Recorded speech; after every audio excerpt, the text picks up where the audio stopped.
Getting the Overwatch 2 login timeout error? Cool. Here's a fast step-by-step fix you can run through right now. Try each step and test the game after it. Fast fix first.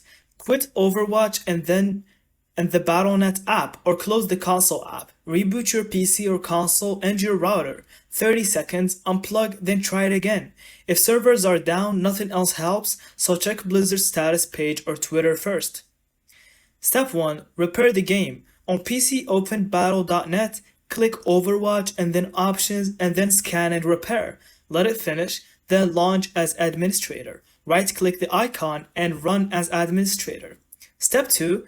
Clear client cache. Fully exit Battle.net, then delete the Battle.net cache folder. You can find it in Program Data and then Battle.net on Windows. And restart the launcher. That clears stuck authentication files. Step 3. Network bits. Flush DNS. Disable any VPN proxy and switch to a wired connection if possible. Change DNS to Google or Cloudflare for stability. Step 4. NAT and router. Enable UPnP or open required ports for Battle.net, Overwatch, and check your NAT isn't strict if you're on Wi-Fi. Move closer to the router.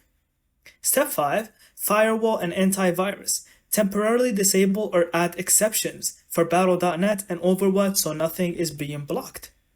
Final moves. If it still fails, reinstall the game or the Battle.net client, then can contact Blizzard support with your error details and timestamps. And thank you so much for watching. I hope you found this video helpful. And don't forget to leave us your thoughts in the comments.